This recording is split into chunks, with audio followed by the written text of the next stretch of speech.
this love or consciousness or mystery that's larger than the egoic self. Some taste of it.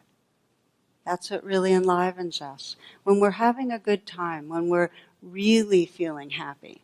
And I invite you to stop and check this out.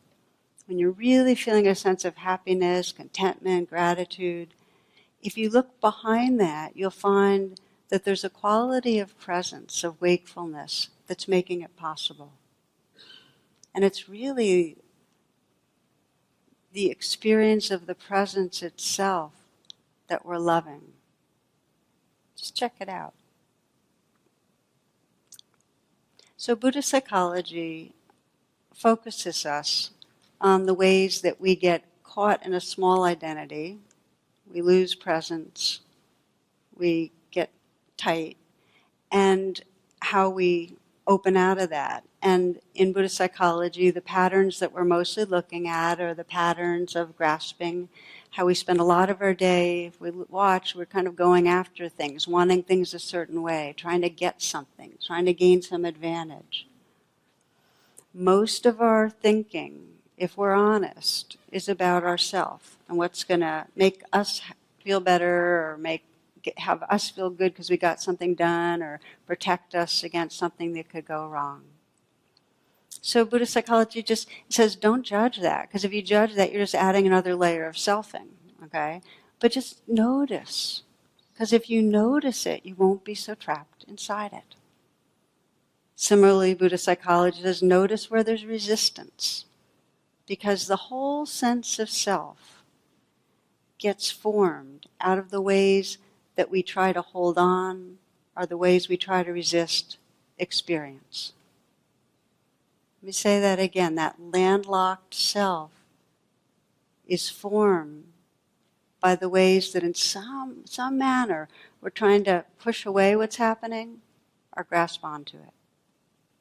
And I'll give you some examples, because if you deepen your attention to your own patterns, where you're really wanting things a certain way or really upset, you'll sense behind it that there's a real coagulated, solid self-sense. It's very familiar, and not only is it familiar, at the same time this is all happening, you're not liking yourself. Okay? Lily Tomlin puts it this way. She said, I always wanted to be somebody. I just should have been more specific. Because being somebody, when we're caught in our somebodyhood, because it's landlocked, because it's not the truth of who we are, it doesn't feel so good. I remember when I went to my first retreat at the Insight Meditation Society, somebody put up this cute little sign that said, self-knowledge isn't always good news. So we begin to look and say, okay, you might think, okay, I'm not so caught up in somebodyness, but it sure comes clear in the moments that we're really wanting something. So we start sensing, well, what is it we're really wanting? And for some of us, it has to do with relationship. We want approval from somebody. It's particular. Or we want to be special. Or we want attention in some way.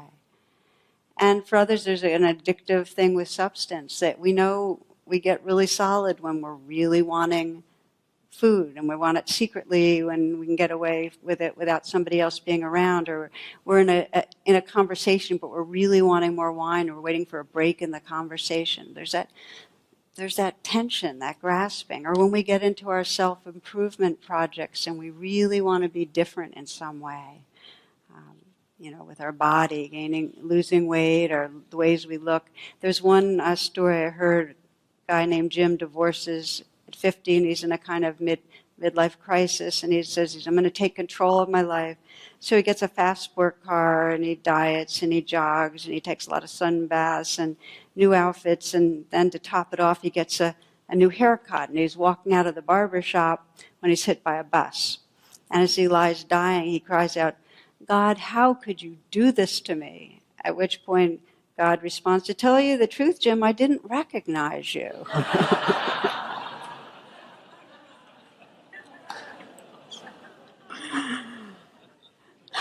Now, I will admit that does not really illustrate my point too much. I thought it was cute.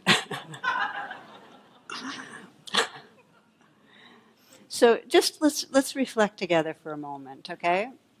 And the inquiry is this.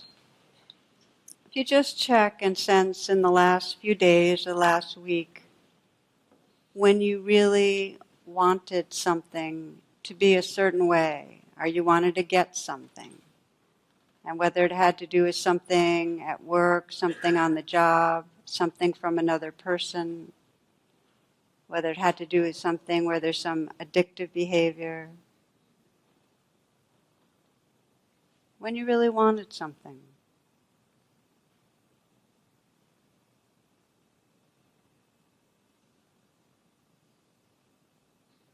And you might even experiment and feel your body and sense when you're really wanting something and play around with this just to get a feeling for it. What happens in your body? You might even let yourself explore right now, letting your body go into the posture of wanting mind. Are you leaning forward? Is there some tightness or tension or clenching? What's the mind like?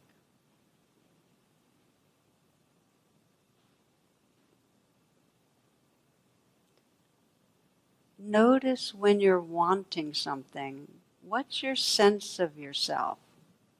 What's the somebody like?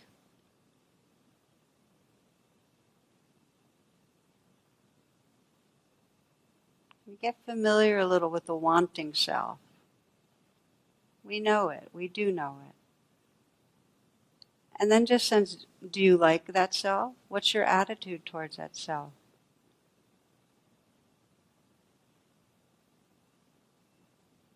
Can you sense what is sometimes called the second arrow? The first arrow is that we're wanting. The second arrow is that we're not liking the wanting. Can you sense that?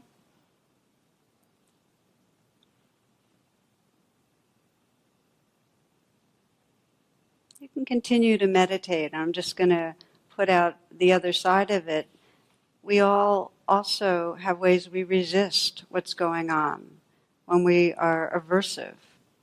And for some of us, it's when it comes up when we've lost some valuable possession. Maybe you've lost a document you were working on, or a piece of jewelry, or lost your iPhone.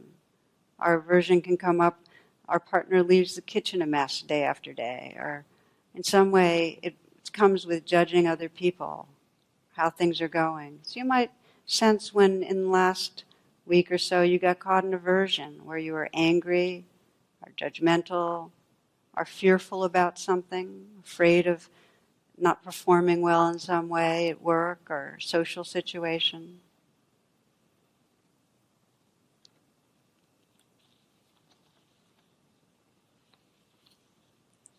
Just take a few moments and let yourself go inside the experience of aversion in a certain situation, the not liking, the fear or the anger, the judgment.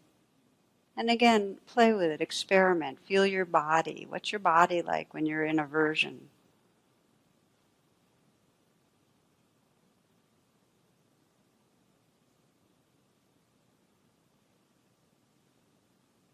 And when that pattern is running, what's your sense of yourself?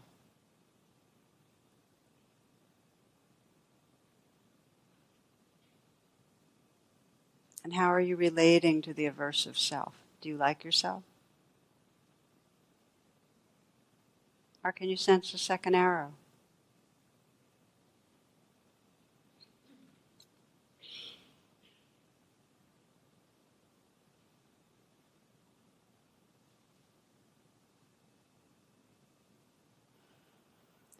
Take a few full breaths and come back.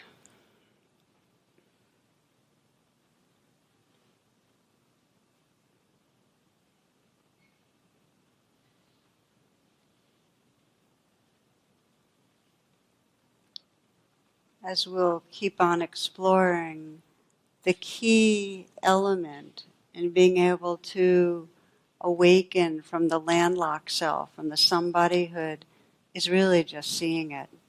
But it's not seeing it in a kind of distant, oh yeah, that's happening way. There's a quality of real gentle interest and friendliness.